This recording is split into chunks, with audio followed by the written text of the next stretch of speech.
88.4, première radio d'information en République démocratique du Congo. À la une de l'actualité, les manifestations contre l'insécurité à l'est de la RDC. C'est le 4e jour des manifestations organisées par les mouvements citoyens qui veulent le départ de la MONUSCO au Nord Kivu. Un manifestant est mort au poste frontalier de Kasindi, ce qui a fait monter la tension ce jeudi. À Kinshasa, les évêques catholiques annoncent que la SENCO est prête à collaborer avec le Parlement qui a mis en place une commission qui devra enquêter sur la situation d'insécurité dans 8 provinces du pays. Top Congo FM. Assemblée provinciale de Kinshasa, la plénière de ce jeudi devrait être consacrée à l'examen des pétitions contre les membres du bureau. C'est le président du bureau, Godin Poyi, qui conduit cette plénière après avoir échappé à une destitution lundi dernier. Top Congo FM. Enquête sur la mort du juge Raphaël Yannick, décédé quelques jours après ouverture du procès Vital Kamere. Plusieurs mois après, on ne sait toujours pas ce qui s'était passé. Et pour l'ONG ACAJ, cette affaire, les enquêtes ont été bâclées. Vous écouterez dans ce journal le président de l'ONG ACAJ, Maître Georges Kapiamba. Top Congo FM. Poursuite du processus d'assainissement du fichier de paye des enseignants en RDC. Les membres de l'équipe envoyés en mission sont arrivés dans la province du Sud, Ubangi, et les enseignants de cette province saluent cette opération qui vise à élaguer des listings tous les fictifs. Voilà pour les sommaires. Top Congo FM, le journal vous est présenté par Roger Kalala. Bienvenue et bonnes conditions d'écoute. Insécurité à l'est de la RDC, les mouvements citoyens et autres organisations locales maintiennent la pression pour le départ de la MONUSCO. À Beni, au Nord Kivu, quelques routes sont barricadées. Les forces de l'ordre tentent de remettre de l'ordre dans la ville. On apprend qu'un manifestant est mort au poste frontalier de Kasindi, ce qui a fait monter la tension ce jeudi, 4e jour des manifestations. Correspondance Erickson Louemboué. La situation est très tendue, caractérisée par des tirs à balles réelles, bombes lacrymogènes tirées par les forces de l'ordre contre le projectile des manifestants. Le décan se dispute le contrôle du boulevard qui ouvre aux installations de la MONUSCO à Béniville. Et un manifestant de la Lucha blessé par balle au pied. Presque, ce sont le véhicule de la police et FARDC qui circulent, la RN4, Beni Kasindi Kisangani est désert. Si dans certains coins de la ville, le crépitement des balles continue à se faire entendre, en commune de Rouenzori, le manifestant et les éléments de la police se regardent en chien et chat et exigent la libération des 9 militants de la Lucha arrêtés à Kasindi il y a 2 semaines en détention dans la prison centrale de Beni Kangwai, mais aussi dénoncent l'extorsion et la torture que les manifestants arrêtés subissent de la part des forces de l'ordre, accusation rejetée par la police. À titre de rappel, les habitants de Beni réclament à corps et à cri le départ de la MONUSCO qu'ils jugent d'inefficace face au massacre systématique de la population malgré leur présence, argument rejeté par le gouverneur du Nord Kivu qui appelle ses administrés de ne pas jouer au jeu de l'ennemi. Erickson Louemboué, Beni, Top Congo FM. Il faut noter, il y a quelques acteurs politiques qui suivent avec attention les événements dans les territoires de Beni. Martin Fayoulou a écrit sur son compte Twitter qu'il respecte la mobilisation populaire en cours à Beni, Butembo, Kasindi et Goma en réaction contre la passivité ambiante observée face aux tueries massives des Congolais dans les Kivu et Ituri. Et il condamne la forte répression des forces de l'ordre contre les manifestants. À Kinshasa, l'Assemblée nationale a mis en place une commission qui devra enquêter sur la situation d'insécurité dans 8 provinces du pays. En réaction, les évêques catholiques ont annoncé que la SENCO est prête à collaborer avec le Parlement. C'est dans un message intitulé « Arrêtez de tuer vos frères ». Détail Barik Bouema. Les promesses du gouvernement central quant au rétablissement de la paix sont nombreuses, mais plusieurs sont souvent restées sans effet, déplore la SENCO, qui constate que plusieurs acteurs jugent de la couverture de certains acteurs politiques qui continuent à attiser le conflit pour en tirer profit. Ils seraient même instrumentalisés par les forces extérieures. Cette structure de l'Église catholique estime que pour vaincre l'insécurité à l'est du pays, il faut une conjugaison des efforts à plusieurs niveaux. Raison pour laquelle la SENCO préconise une refondation de la vision, des approches et des structures à divers niveaux, dont politique, militaire, humanitaire, police, services de renseignement et partenaires de la RDC. Mais également que diligences soient faites pour régulariser la paye de la solde des militaires, surtout celle des soldats des rangs, et vérifier la meilleure utilisation des ressources allouées aux unités engagées dans les opérations, la maîtrise des effectifs et la bonne tenue de la logistique sur le théâtre des opérations. Pour la SENCO, il s'avère urgent et nécessaire de déplacer tous les officiers militaires ayant évolué dans différentes rébellions aux groupes armés à l'est du pays et les mettre à l'écart des chaînes des commandements et de la logistique, renforcer les effectifs des régiments et les doter des moyens adéquats, achever les processus de l'opération du désarmement et de mobilisation ainsi que la prise en charge des démobilisés cantonnés depuis 2020. En conclusion, la SENCO alerte sur le fait que la situation de l'insécurité à l'Est affecte tout le pays.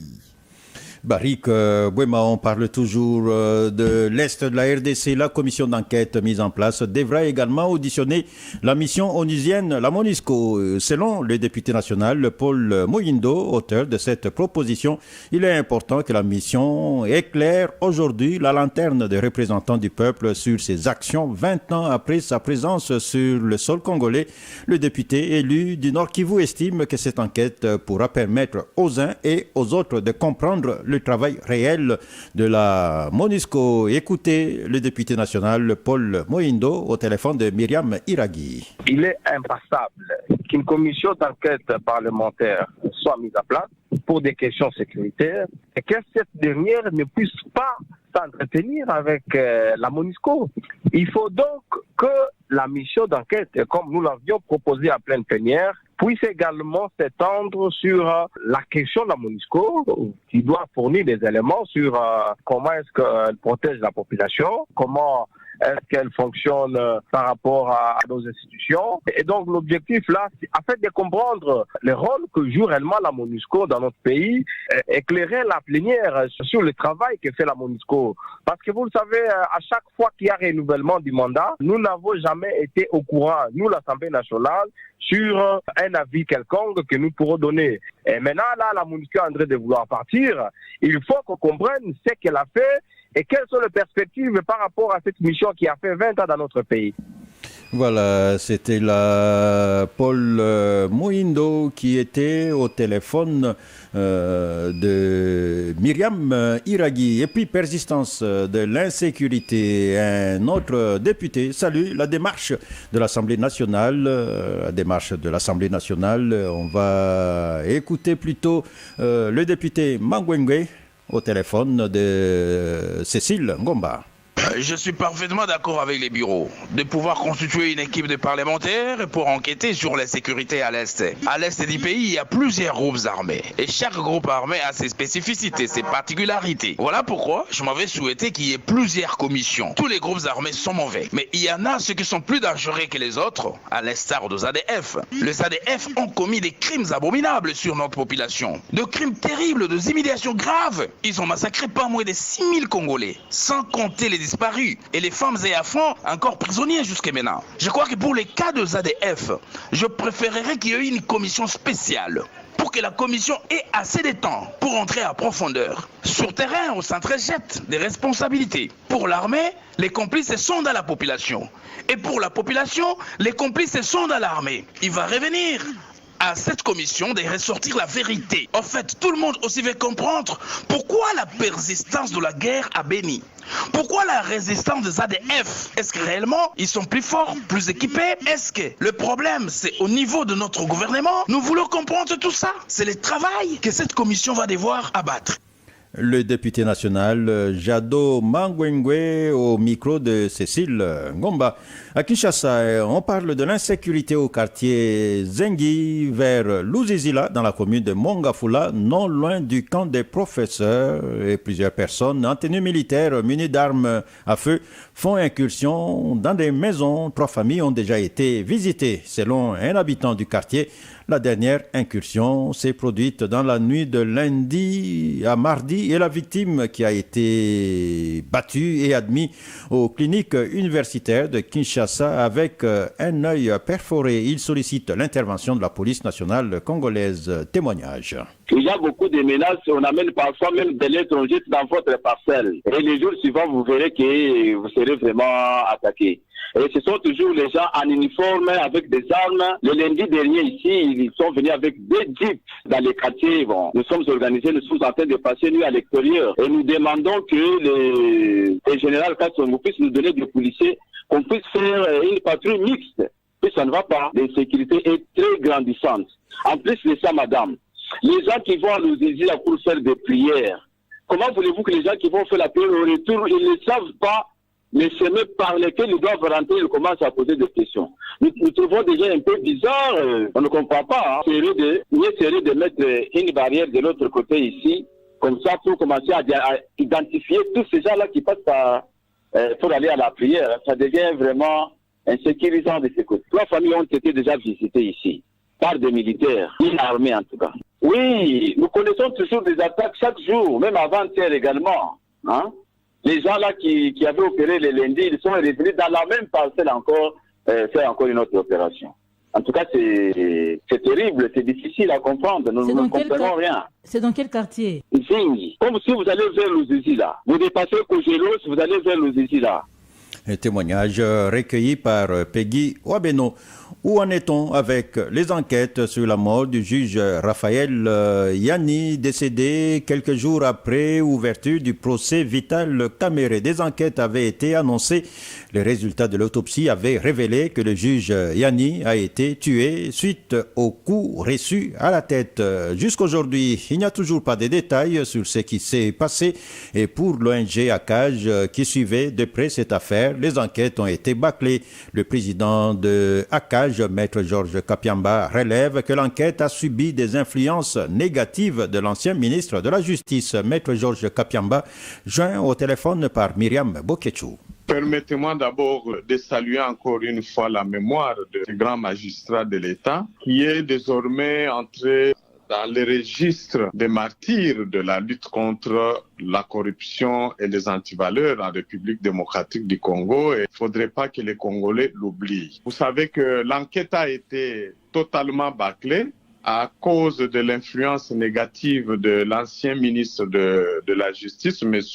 Tundala Yakasende, qui s'était de manière arbitraire improvisé dans les 10 dossiers pour téléguider l'enquête au lieu de la laisser au ministère public qui est une autorité compétente en la matière. Qu'est-ce qui doit être fait selon vous pour que justice soit rendue? Nous continuons jusqu'à ce jour, je pense, avec aussi la famille de l'illustre disparu, à réclamer une nouvelle enquête indépendante et impartiale sur les circonstances du décès inopiné de ce grand magistrat, parce que ce qui a été fait avant, comme je l'ai mentionné, totalement bâclé et instrumentalisé. Maître Georges Kapiamba au téléphone de Myriam Boketchou.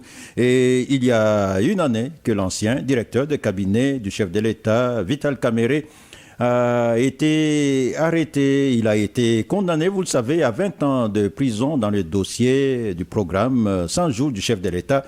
Une année après, sa famille politique qualifie sa condamnation d'une injustice flagrante. C'est ce qu'indique Tochumani Kisombe, l'un des proches collaborateurs de Vital Kamerhe. Il annonce que c'est sous le signe de la prière et méditation que le parti commémore ce triste anniversaire et plaide auprès du chef de l'État pour obtenir sa libération. Tochumani Kisombe au téléphone de Myriam Boketchou. Cette date rappelle une injustice flagrante, un procès sans preuve qui était censé être le modèle de cet état de droit que nous avons combattu aux côtés du président, son Excellence M. Félix Antoine Tshisekedi. Le secrétaire général Augustin Kabouya de l'UDPS a intervenu sur vos antennes pour clairement déclarer que Vital Kamerhe était victime d'une cabale qui a été montée par le FCC. Suite à cela, nous sommes confiants que la justice au second degré, donc en appel, se saisit de certaines déclarations et de certains faits. Nous en appelons au président de la République de veiller à ce que les mal procédés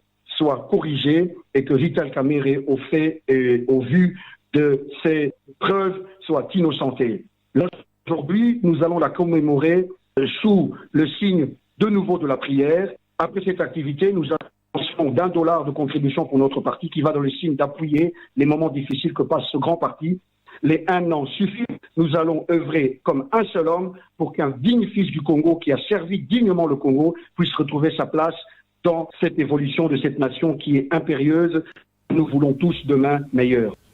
Parlons encore d'un autre prisonnier qui a passé, lui, 30 ans en prison. Il s'agit de Simon Kimbangu qui a créé son église, l'église kimbanguiste. On célèbre, vous le savez, le centenaire de l'église kimbanguiste après le vœu exprimé par le chef de l'État de voir la journée du 6 avril être déclarée chômée et payée. Le gouverneur de la province du Congo central appelle à l'élévation de Simon Kimbangu au rang de héros national, au même titre que Lumumba et Laurent Désiré Kabila. Pour le gouverneur Atou Matubwana, baptisé par exemple l'aéroport international de Ndjili au nom de Simon Kimbangu, permettra au pays de faire rayonner au niveau international ce qu'a été la vie et le combat du chef spirituel de l'église kimbanguiste. Le gouverneur Atou Matubwana au micro de Osé Mandanza. Je dois d'abord dire merci au chef de l'État, le président Félix Antoine Tshisekedi, qui a vu juste. Là où tout le monde voyait du noir, là où tout le monde voyait venir le diable, le chef d'État a vu venir la lumière. C'est un motif de fierté, c'est un motif d'honneur, c'est un motif de prestige à l'endroit de notre ancêtre commun, Kimbangu. C'est pour la première fois à travers le monde, depuis la nuit des temps, qu'on reconnaît à un homme spirituel nègre cette dimension. C'est pour la première fois. Et pour nous, le Congo, c'est une source de bénédiction que le Congo va recevoir de la part des êtres éclairés comme Kimbangu. Le chef d'État a vu juste. Il a tapé là où il fallait taper. Tous les Congolais, de quelque bord que nous soyons, nous savons que nous avons comme ancêtre Simon Kimbangu. Que vous soyez catholique, protestant, musulman, de tous les bords religieux que vous puissiez être. Mais Kimbangu, c'est notre ancêtre commun. Et nous ne pouvons pas nous arrêter là. Je pense qu'il faut encore ajouter d'autres dimensions, d'autres reconnaissances, notamment son élévation en tant que héros national. Si nous avons des pères des indépendances aujourd'hui, mais les précurseurs, celui qui a annoncé les indépendances, mais c'est Kimbangu. Celui qui a dit que l'homme noir va devenir blanc, c'est-à-dire que nous allons nous prendre en charge de nous-mêmes. Lui, il est le premier des héros. Mais vous pouvez circuler à travers le monde. Quand vous allez en France, à l'aéroport, le grand aéroport de la France, c'est Charles de Gaulle. Chez nous au Congo, de donner ce prestigieux nom de Kimbangu à notre aéroport d'Ndjili. C'est une façon de vendre, de reconnaître l'internationalité de Kimbangu. Le gouverneur du Congo central, Atou Matubwana. Incendie de la paroisse Saint-Clément dans la commune de Makala, Kinshasa. Le mouvement citoyen des jeunes laïcs et interconfessionnels pour le changement monte au créneau. Ce groupe de pression demande à la police de retrouver les auteurs de ces actes afin qu'ils répondent de leurs actes devant la justice. Titi Mavula, président national du mouvement, précise que l'église est un lieu de bénédiction et ne doit en aucun cas être profané. On l'écoute au micro de Osé Mandanza. Nous venons condamner avec la dernière énergie, n'est-ce pas, cet incendie volontaire et criminel constaté à la paroisse catholique Saint-Clément de Makala dans l'archidiocèse de Kinshasa. Ce sont des actes de barbarie qu'on ne peut pas accepter en plein 21e siècle. Et nous demandons aux jeunes de cette paroisse, ainsi que d'autres, à travers la ville-province de Kinshasa et dans les différents diocèses, de protéger leur paroisse. Que les jeunes se lèvent pour protéger les lieux de messe. Les églises sont des lieux de bénédiction. Et à l'occasion, nous demandons à la police nationale congolaise, n'est-ce pas, de mener les enquêtes sérieuses pour déférer devant les juridictions compétentes tous ces criminels qui créent la panique dans nos différentes communes, n'est-ce pas, comme le cas qui vient de se faire à la commune de Makala. C'est inadmissible et c'est vraiment inacceptable. Des propos recueillis par Osé Mandanda. Assemblée provinciale de Kinshasa, les pétitions se succèdent. Ce jeudi, les députés examinent les pétitions contre le rapporteur et questeur. Et oui, ils sont donc en pleine plénière actuellement.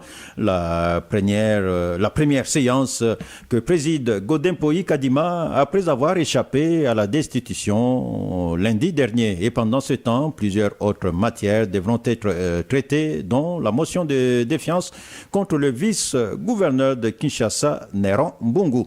Dans la province de Lomami, il y a plusieurs déclarations et également Lomami doit avoir un autre leadership à sa tête d'ici le mois de juin, peu importe le prix. C'est ce qui ressort des discours de plusieurs députés provinciaux. En d'autres termes, ils promettent le départ du gouverneur de Lomami. Et dans les couloirs de l'Assemblée provinciale, on parle déjà d'une interpellation de Sylvain Lubamba. Cependant, le cabinet du gouverneur le prend pour des déclarations des individus et non de l'Assemblée. Correspondance Ali Boukassa Kabambi. Dans les différents médias, des députés provinciaux déclarent leur volonté d'éjecter le gouverneur de Lomami. À notre micro, Jean-Claude Lubamba Mutombo a promis d'interpeller Sylvain Lubamba. Une précision détail vient du député provincial Augustin Malangou. Même s'il y a quoi, vous apprenez tout ce qu'il y a comme marché public aujourd'hui. Ça se passe comment? Le gouverneur, c'est dans son cabinet. Même pas les membres de son cabinet qui sont là. Seul, le vice-gouverneur épargné, il entre seul pour signer. Vous avez derrière la signature? Voilà pourquoi nous avons besoin de ces changements. La province de Lomami décolle à partir du mois de juin. Ça, nous vous le répétons, plus rien ne sera comme avant. Toutes ces déclarations n'engagent pas tous les élus, rétorque le porte-parole du gouverneur de Lomami, Jean-Claude Kabouloué. Bon, en fait, le flou, il faut que le député Malangou puisse étaler au grand jour, dire que le gouverneur doit partir. Bon, ça ce n'est qu'une déclaration, lui n'engage pas toute l'Assemblée. Peu avant les élus, ce sont des structures des jeunes de Cabinda qui ont réclamé par écrit le départ du gouverneur Sylvain Lubamba et son gouvernement. À défaut, elles promettent des actions des rues. À Mouéné-Ditou, province de Lomami, Ali Boukassa Kabambi, Top, Congo FM. Et dans la province du Sankourou, la Cour d'appel a invalidé un député suite à la double nationalité. Selon le rapporteur adjoint de cette institution, l'invalidation du député Berthold Oyangadji est la preuve de la matérialisation d'un état des droits. Écoutez Francis Ilunga, rapporteur adjoint de l'Assemblée provinciale du Sankourou au téléphone de Myriam Iraghi. Qu'il me soit permis de saluer ici l'avènement et la concrétisation de la mise en place de l'état de droit dans notre pays, prôné par le président de la République, Félix Antoine Tshisekedi Tshilombo, grâce à qui les magistrats exercent aujourd'hui en toute liberté, indépendance et quiétude leur ministère. Je salue par la même occasion le travail des titres abattus par la Cour d'appel de Sankourou, longtemps inféodé par la politique des mauvaises lois. Car en rendant cette décision de l'invalidation d'un sujet belge qui malheureusement a été élu député provincial au Sankourou, les juges de cette juridiction ont montré non seulement leur indépendance, mais aussi et surtout la preuve d'un grand courage face aux multiples intimidations et pressions. J'en appelle ainsi donc à tous les honorables députés provinciaux et à la population sankouroise à un sursaut patriotique, afin de fléchir aux arrêts rendus par les cours et tribunaux compétents. Deuxième jour des manifestations des enseignants devant le siège de la mutuelle de santé des enseignants de l'EPST. Ils dénoncent la suspension de certains services, suspension liée au manque de frais de fonctionnement. Selon ces enseignants, la MESP n'a pas reçu l'appui financier du gouvernement ces 2 derniers mois. La pharmacie est fermée depuis quelques jours et le personnel n'est pas payé depuis 2 mois. Côté mutuelle, on appelle les enseignants à l'apaisement. Un cadre indique que la situation pourra être débloquée dans un futur proche, mais les enseignants projettent d'aller en grève si la MESP ne reprend pas tous ses services à partir de ce vendredi. Écoutez Sébastien Kayandiko. En tant qu'enseignants, nous avons signé un contrat avec MESP qui nous amène vers les différents centres pour être traités. De là, nous ramenons les ordonnances qui dépassent le poids auprès de MESP. C'est d'habitude, il n'y a pas de problème. Même s'il y a eu des irrégularités, nous avons su le réparer. Mais pour aujourd'hui, on nous dit que nous ne pouvons pas être servis puisque celui qui donne le médicament avec qui MESP a signé le contrat est venu récupérer ce médicament. Pourquoi? Puisqu'on n'a pas honoré sa facture. Et de deux, nous constatons aussi que eux-mêmes, les agents de MESPE, ils ont fait déjà 2 mois sans être payés. Que nous nous posons la question devant les conseils qu'ils nous ont donnés de revenir, pas d'assurance, peut-être vendredi. Et si nous venons vendredi, il n'y a pas de médicaments, qu'est-ce que nous allons faire? Puisque ce n'est pas dans 2 jours qu'on doit d'abord procéder par payer les arriérés salariales de cadres qui travaillent ici et de 2 payer la facture pour qu'on nous donne le médicament. Chaque mois, on prélève quelque chose sur le salaire de l'enseignant. Mais on se pose une question. Le prélèvement du mois de mars a déjà eu lieu. Pourquoi ce montant ne peut pas servir? Assainissement du fichier paye des enseignants. Les missionnaires sont arrivés dans la province du Sud Kivu et les enseignants saluent cette opération qui vise à élaguer les listings, tous les fictifs. Le syndicaliste Emery Masunga souligne que dans cette partie du pays, le non-paiement des frais de fonctionnement a déjà beaucoup de conséquences. On l'écoute au micro de Peggy Wabeno. Les professionnels de la CRE encouragent le directeur national ad intérim du SECOPE pour sa détermination de tourner la page sombre de ses services. Nous, enseignants, nous demandons au directeur national ad intérim de SECOPE de rester sur cette lancée pour notre bien-être. Pour ce qui est du déroulement des travaux au Sud-Ubangi, les équipes mixtes, experts locaux du SECOPE et syndicalistes locaux, malgré les difficultés du terrain, sont déjà déployés sur toute l'étendue de la province éducationnelle.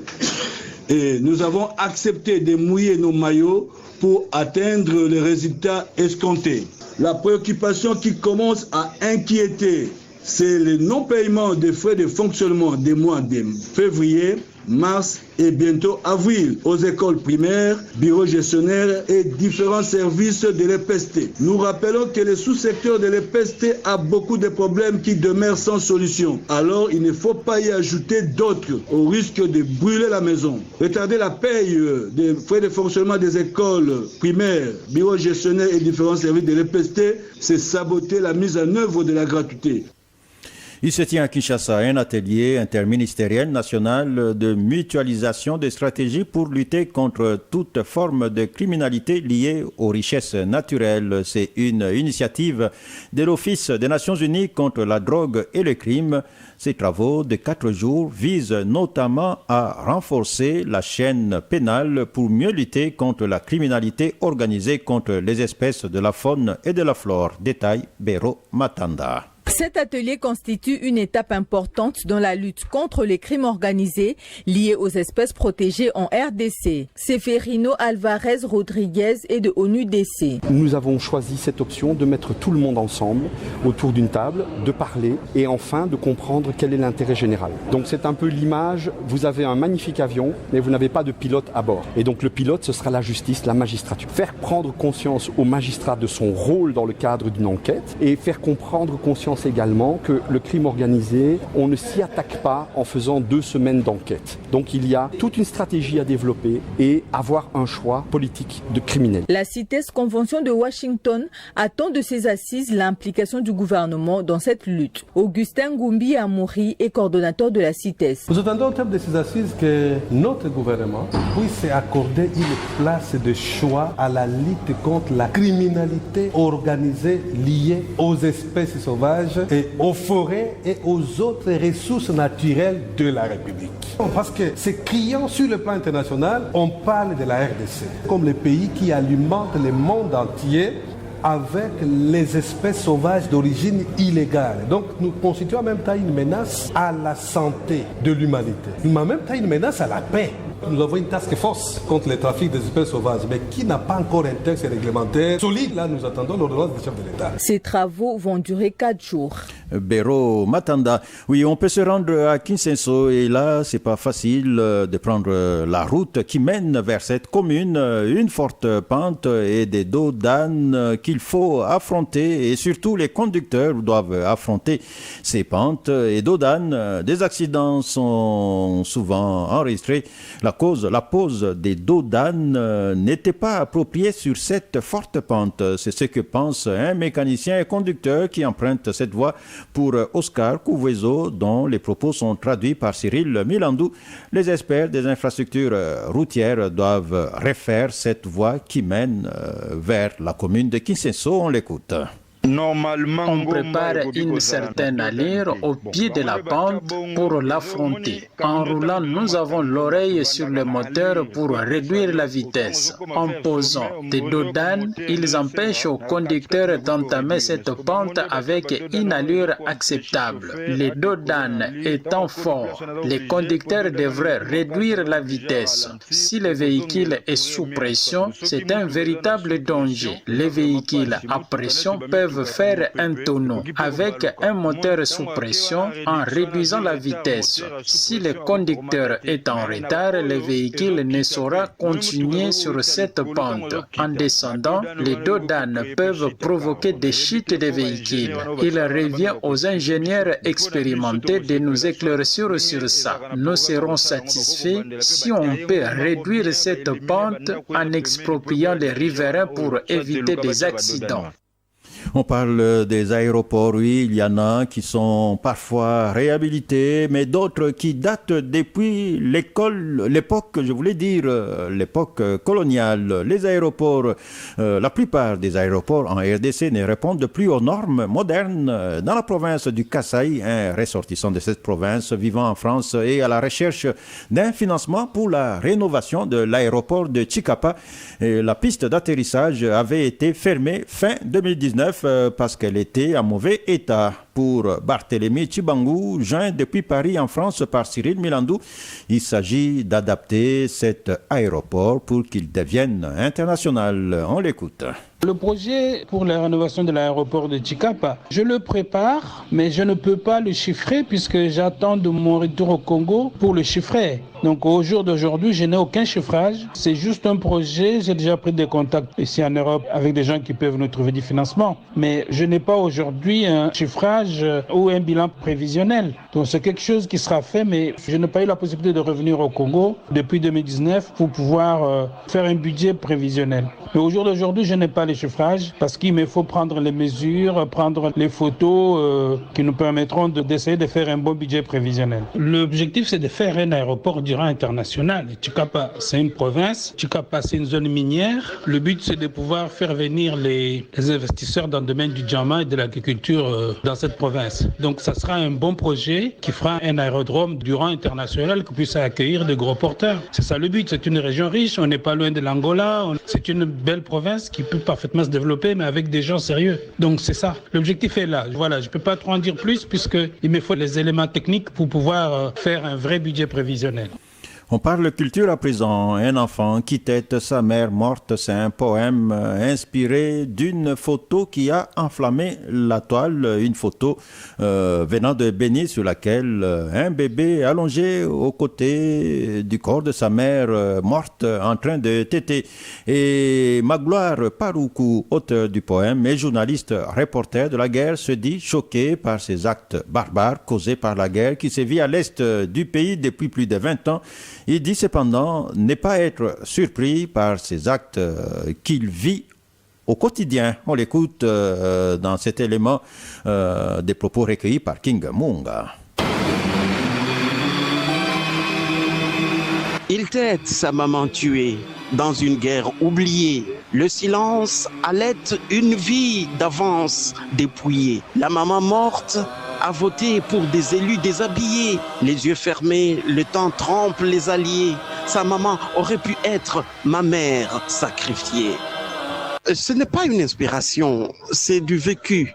Pendant ma longue carrière de journaliste reporter de guerre, j'ai rencontré plusieurs enfants debout à côté de leurs parents morts. Et cette photo qui est venue de Béni, où on voit un enfant qui est en train de téter sa maman morte, c'est une histoire très courante dans le Nord Kivu.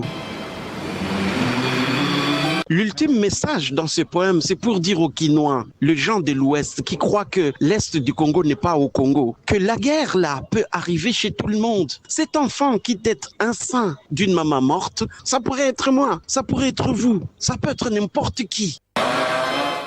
La mère sans vie nourrit son enfant en vie. Le monde passe son chemin, caché dans la survie. Les bons samaritains ne sont que dans les récits. Corps habillé mais cœur nu, sans destin choisi. Abstrait nombril de la révolte des incompris. Qu'elle repose en paix, cette dame. Décédée le 7 mars à la clinique Ngaliema, l'artiste, musicien et chanteur congolais Djoski Kiambukuta sera mis en terre le dimanche 11 avril prochain à la nécropole entre terre et ciel.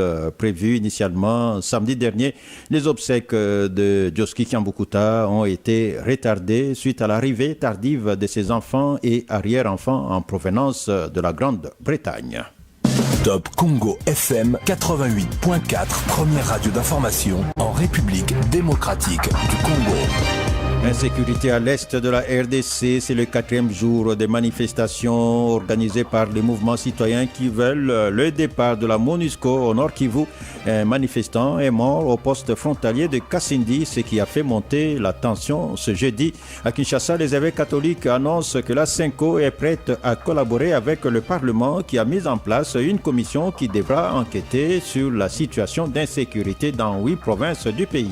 Top Congo FM. Assemblée provinciale de Kinshasa, la plénière de ce jeudi devrait être consacrée à l'examen des pétitions contre les membres du bureau. C'est le président du bureau qui conduit cette plénière après avoir échappé à une destitution lundi dernier. Top Congo FM. Enquête sur la mort du juge